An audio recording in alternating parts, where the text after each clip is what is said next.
folks? Welcome to Land Tamer Stream. It's Monday night, starting another week. And this wallpaper today is from the SpaceX launch early this morning. Test launch. I watched it during my lunch break. Saw part of this. Cool stuff. Great shot. Yeah, we got a little ways to go here. 6 days till Cisco Live. Well, 6 days until Sunday and my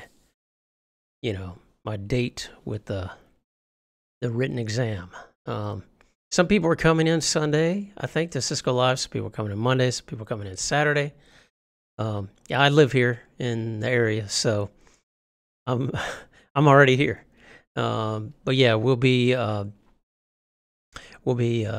on site Sunday. I've discussed kind of that plan, and I have a exam early afternoon. I think it's 12:40, something like that. So anyway, 6 days ago, we got more work to do.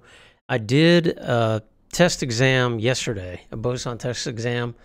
I feel like I did pretty good. I got a 940, which of course is passing, well beyond passing. But I have to say there was a couple of questions that I've seen them before, and I got them wrong. I was a little disappointed in that. In particular regards to ISIS, there were two questions that, actually there were like three questions, I think, in this particular exam for ISIS. I got two of them wrong. So I'm going to do a little more work on that tonight. I'm going to review those in a little more detail. I think one thing that got me was and it's got me a couple of times, the default configuration of ISIS. So when you configure the area, when you enable it on an interface, what level is it? Is it level 1, level 2 by default? Level 1? And I had that wrong. I believe I assumed it was just level 1, and I believe it's level 1, level 2. But we're gonna brush up on that detail. That's important detail. We're gonna do that tonight.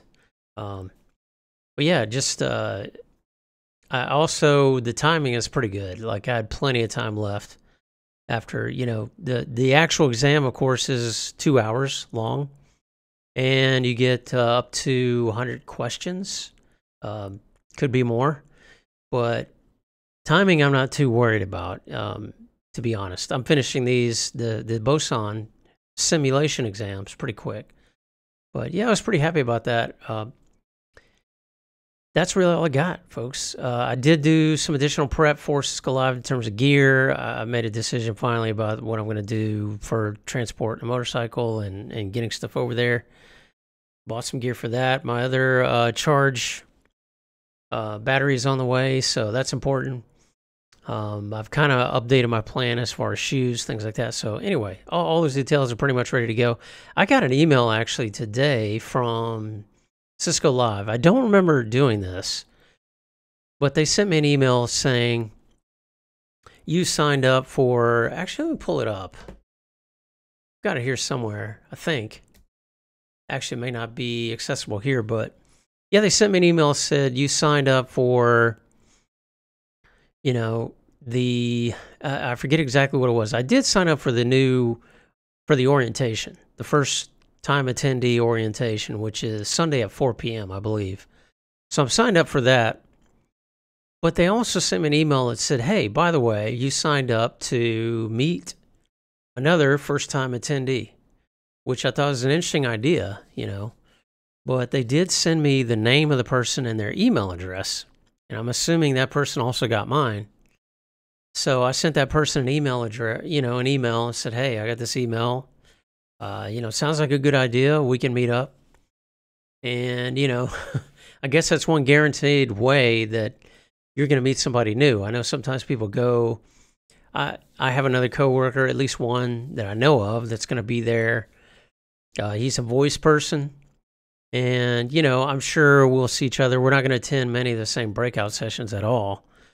In fact, I've been sharing tips with him that I've been getting from some of the other groups about, some things to go about with Cisco Live in terms of making appointments and booking up your schedule, the session catalog, things like that. So he's been very appreciative of that. I'm sure I'll see him.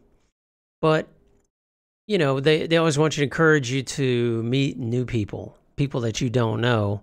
That, to me, is one of the biggest benefits of Cisco Live. It's not just the breakout sessions, because you're going to get a lot of that. You can watch that later. Anybody can watch that later. It's going to be the networking and the people you're going to meet, talk to, and, expanding your social network, as it were, in the business world. So that's what I'm really looking forward to. And I think that's a great idea to encourage people. I'm not really shy. I'll go up and talk to anybody. Just ask my wife, um, I can have a long conversation with any stranger on the street, pretty much, and be interested in the conversation. That's just how I've always been. But some people are really shy, and I think that's a good way that they can say, at least on the first day, they can make arrangements to meet up with someone that they've never met before, and that sort of sets the tone for the rest of Cisco Live, which is a great idea. I really like it. I don't know if that's a new idea, if they've been doing that for a while, but I think it's great. That's really all I have tonight, folks. I'm about to get on some ISIS, review a couple other questions that I missed, and do a little more study, possibly with flashcards, depending on how far I get with ISIS tonight. Review the drill sheet some more tomorrow. I'm only working 3 days this week. I've got Thursday and Friday off to do additional prep for the exam. I do have one meat chunk to share. This was actually posted last week. I like that. This is Packet Pushers, Greg Farrow. He's been posting more videos, which I think is great. This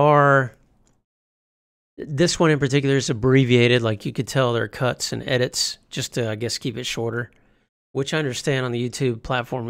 I should probably do more of that. But he brings up an interesting topic, and like or not, some of the views of Pack Pushers and Greg Farrow, what I think they're really good for is to prompt a lot of conversation. Times are changing. It used to be network diagrams was like the gold standard of maintaining a network and handing off a network or starting a project or ending a project, as-built drawings or diagrams of the network. And, there's a lot of respect for those, and that's kind of a tradition that we've had for a long time. But some of his views getting us to open our minds about that and rethink about that, especially because times have changed. And now there's a lot more tools available to do diagramming for you. So he raised some good questions. I won't say I agree with every point, but I do agree with some of what he's saying there. And it's a good watch. It's brief, but it gets you, it may get you thinking a little more about network diagrams. Is there a place for them? What is wrong with them? What is right with them? Should we still be doing them? We just started a discussion about this in Discord in the channel. By the way, it is linked below, or you can join here. I'm going to try to do this more, just bring up topics in the Discord and generate discussion on them. But yeah, it's something that comes up from time to time, and I will say, working in Azure, I'm on one of the cloud teams, doing some more of that kind of work, and it's interesting. When I was trying to picture the networking components and some of the other components, I started out doing a traditional Visio diagram, but I abandoned that after a while. First of all, because the environment in particular we're working on is a very dynamic, changing environment. There are many things we've, destroyed, redeployed, etc., and trying to automate. And really, there are tools in Azure, I know, and other tools, cloud providers as well, that provide some better visualization, which is what we want. So it's a good discussion to have. I'm looking forward to contributing some more Discord as well on that. I'm curious to see what you think. Feel free to comment below, or join us on the Discord in the general channel, and tell us what you think. Do you still use network diagrams? How important do you think they are? How do you keep them up to date, or do you keep them up to date? Or are you using some automation tools, some auto diagramming, for example, or auto visualization tools for your network, and you just rely on that? Is that good enough? Curious to see, what you have to say about that. But, that's it, folks. It's going to be brief. I actually have another change I have to do tonight. So I've got some work to do tonight. So another reason I'm kind of cutting it short.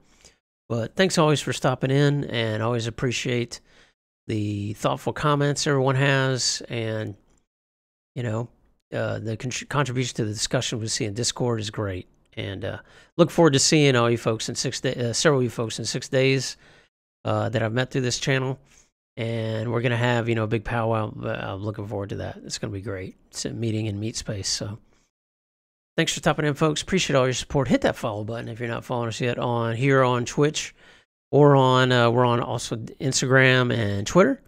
And we shall see you back here again tomorrow in the Land Tamer stream. Wishing you all the good bits in your studies.